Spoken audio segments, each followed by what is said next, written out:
इस पुलाव में पुदीना है, सोया चंक्स है, गाजर है, प्याज है और भी बाकी सब्जियां हैं। तो शुरुआत कहाँ से करना है? लेना है मिक्सी जार, जिसमें डाल दो बहुत सारा पुदीना।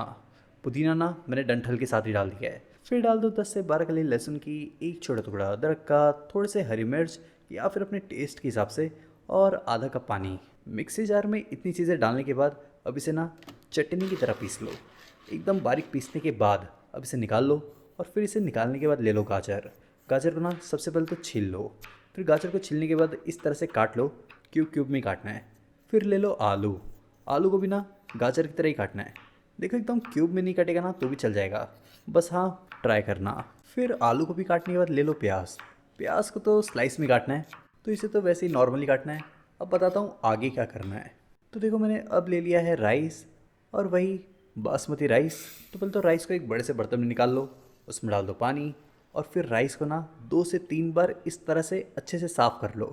फिर इसे अच्छे से साफ़ करने के बाद इसमें दोबारा पानी डालो और इसे आधे घंटे के लिए साइड में रख दो। फिर ले लो एक बड़ा सा बर्तन, जिसमें डाल दो घी या फिर तेल। वैसे घी यूज़ करोगे ना तो ज़्यादा अच्छा है।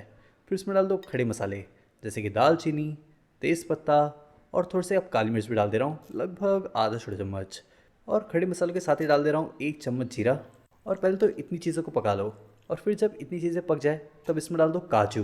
फिर काजू को भी हल्का ब्राउन इन तक पकने दो।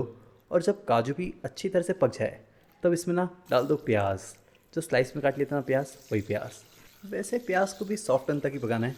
गैस का फ्लेम मीडियम पर रख देना और इसे बीच बीच में चलाते रहना। और जब प्याज हल्का फुल्का ही पक जाए तब इसमें डाल दो आलू। और फिर आलू को भी अब इसमें थोड़ी देर पकने दो। और जब आलू भी अच्छी तरह से पक जाए तब इसमें डाल दो गाजर। सब्जियों में ना गाजर को सबसे आखिर में डालना, क्योंकि ये पकने में ज़्यादा वक्त नहीं लेता। फिर गाजर को भी हल्का फुल्का मिलाने के बाद अब मैं इसमें डाल दे रहा हूँ कच्चे सोया चंक्स। ये फुले हुए सोया चंक्स नहीं है, इसे ना इसी में पकाना है। फिर से भी हल्का फुल्का मिक्स करने के बाद जो पुदीना वुदीना मिक्सी में घुमा लिया था अब उसे डाल दो। पहले तो इसे ऐसे ही मिला लो।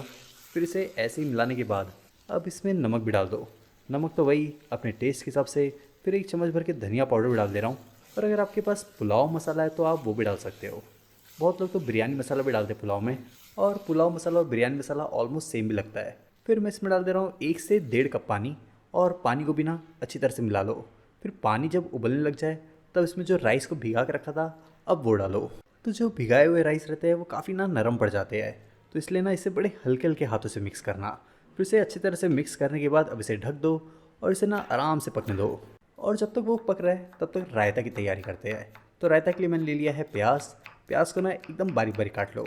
और जैसे प्याज को एकदम बारीक बारीक काट रहे ना, वैसे ही टमाटर को भी बारीक काटना है। तो टमाटर भी मैंने ले लिया है एक।